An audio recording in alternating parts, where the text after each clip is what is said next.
All right, guys, welcome back to part 2 of the OEM Plus S2000 build. This is our own personal car. If you haven't seen it, check out part 1. Intercooler pipe is satin black. 2 reasons. 1, satin black actually looks really cool. And 2, which is probably the main reason, AB, we're out of wrinkle black. But I actually like it. We're still going to do our radiator fan combo.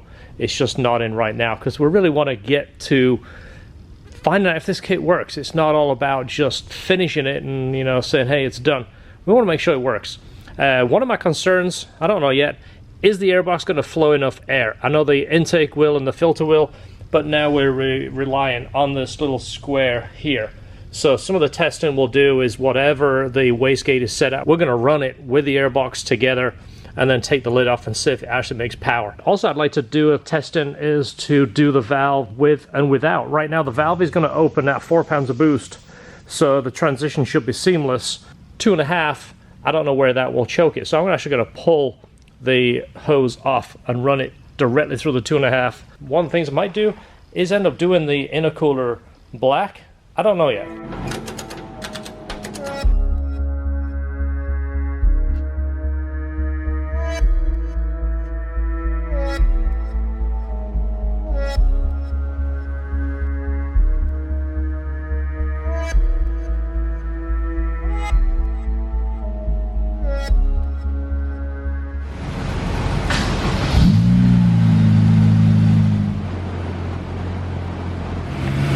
This is our first run. We're going to leave it on the wastegate, which should be like 12 pounds-ish.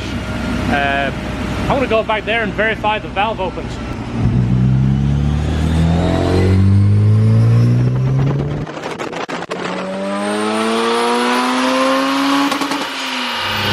366 and 258. Air fuel is quite a ways off. We're going to have to go ahead and pull some fuel out here. There's not a lot of power in fuel, but there is a little bit. Let's go ahead and straighten that out.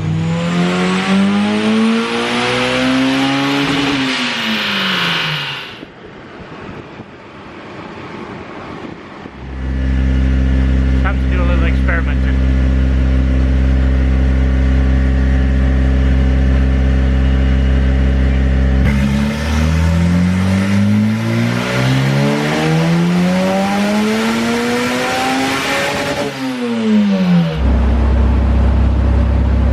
Picks up power, but it's not massive. It's 14 horsepower. 14 horsepower and 11 foot-pounds to be clean. I didn't finish the dyno because the little drone area right from transition of idle to 2500 is still annoying. And as you see, the airbox, it's not doing a bad job at 380 horsepower. It's flowing, and it's only flowing through, you know, a little rectangle like this. Right off idle to about 3 grand, then it goes away.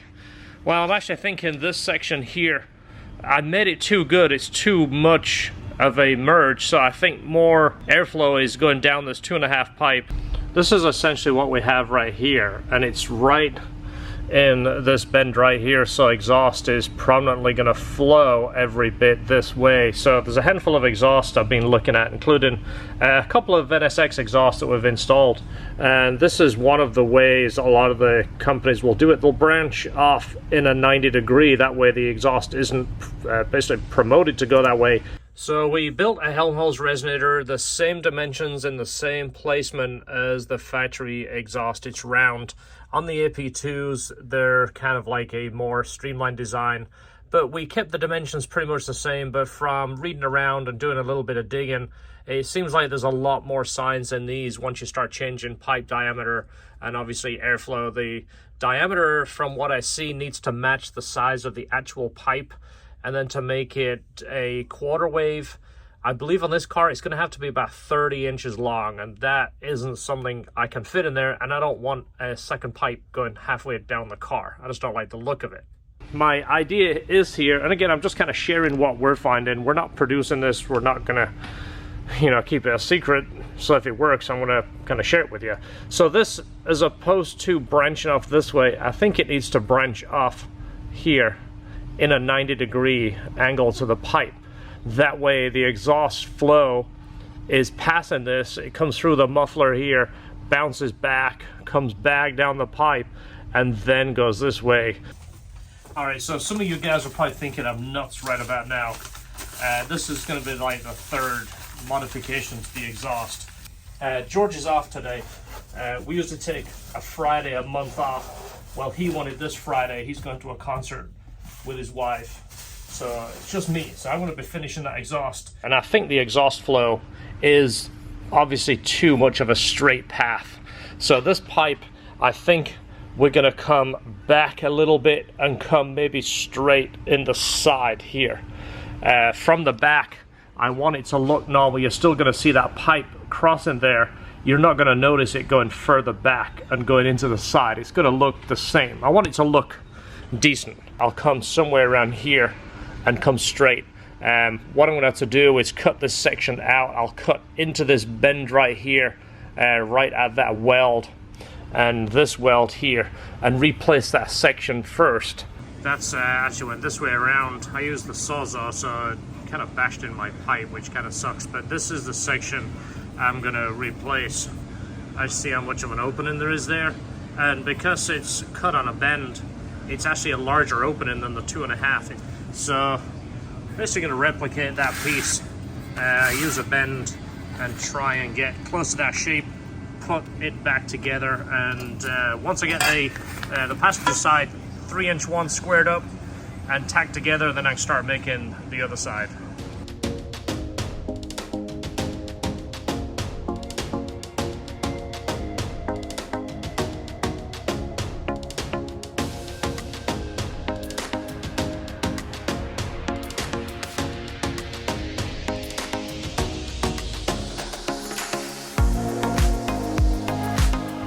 This is the branch now. It's coming out on a 90-degree angle, and it no longer has that oval hole. It's the size of the pipe, which is 2.5 inch.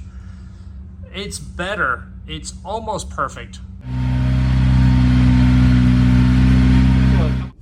All right, so you guys are probably saying, let's get this thing back on the dyno and crank it up. Well, the drone area is still just driving me nuts, so we've got to fix that area.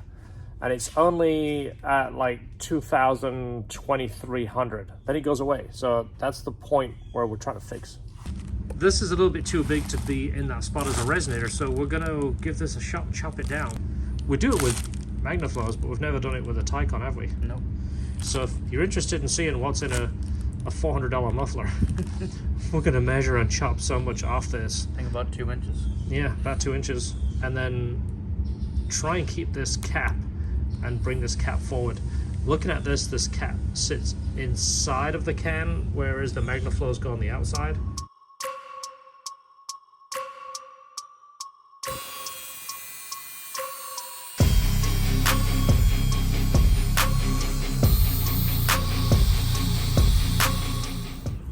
Just trying to save some of the weld so we can use some of that plate to put back on. This is the 2-inch step that we measured and cut out. And this is how much packing material is in it. They are stuffed pretty well. I did cut through some of that, so some of this we can take out. This. Let's see if we can't get it all in there. I don't know if you're gonna get There's it in. There's a bit of a pocket there. Is there? Kind of moving it over there if we can. It's kind of weird. It's like hair.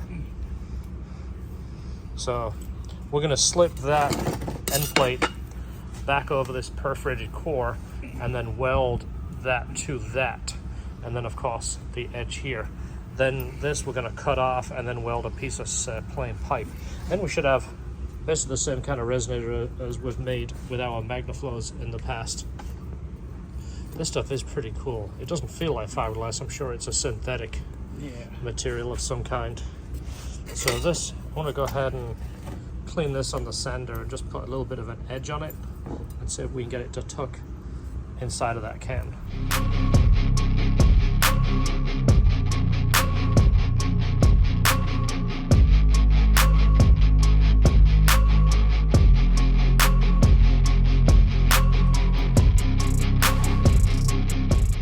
Alright, so now we have the same length muffler slash resonator, but I'm thinking it's going to have about 2.5 times the internal volume, so hopefully this fixes our issue. Let's get it put on the car. You can see right now we have a little bit more room even for a big muffler, it actually does pretty good to fit in there. But that's cut down 2 inches.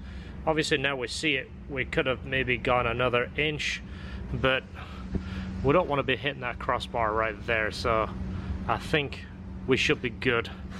All right, I want to bring it down, start it up. You guys can hear at the same time I do. All right, ready.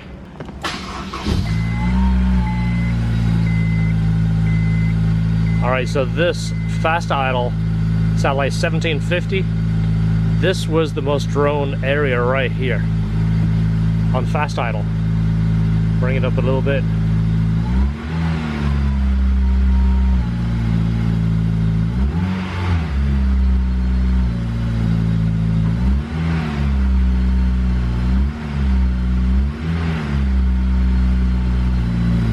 Oh, I think we've got it. It'd be right there. You could imagine, I had the spectrum analyzer on, but it was like a little, it would kind of go like this and then flatten out, and it'd be right at 2100 where it'd be the highest, and there it's smooth. I've got the top off right now, but oh, I think we've got it. Oh my god, at last. This is just, still on fast idle, but you get back here. Oh, that's it. That is it at last.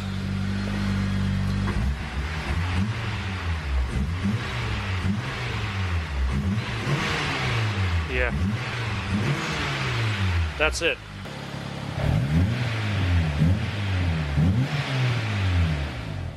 We ended up finding a radiator hose that was pretty much the right size.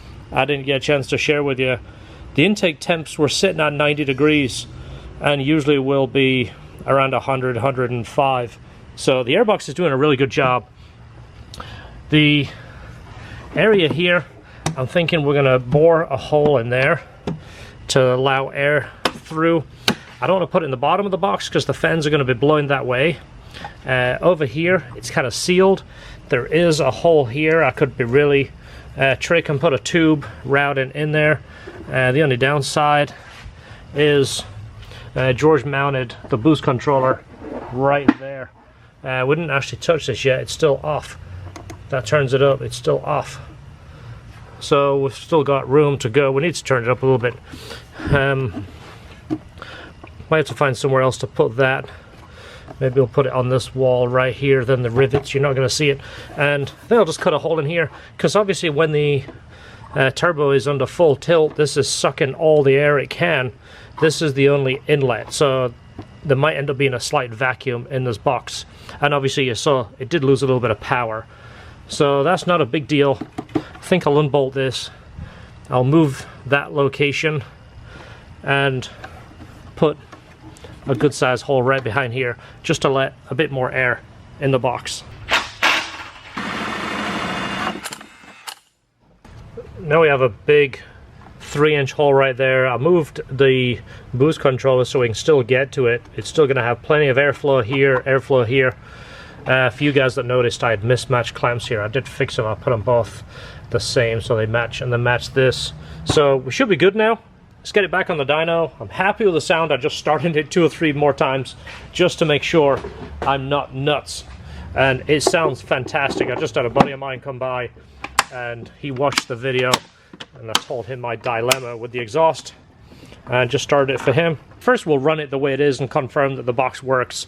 We'll turn up the boost a little bit, get it to 400-ish. Then we'll try doing the boost line. We'll take the boost line off and see exactly how far that 2.5-inch chokes it. It's going to choke it pretty bad, I think, because of that little branch. But it'd be just interesting to see. I'll show you the air temps. We'll go over it. I'll play with some timing down low. I don't want it to build a ton of power down low. I want the power to be very linear.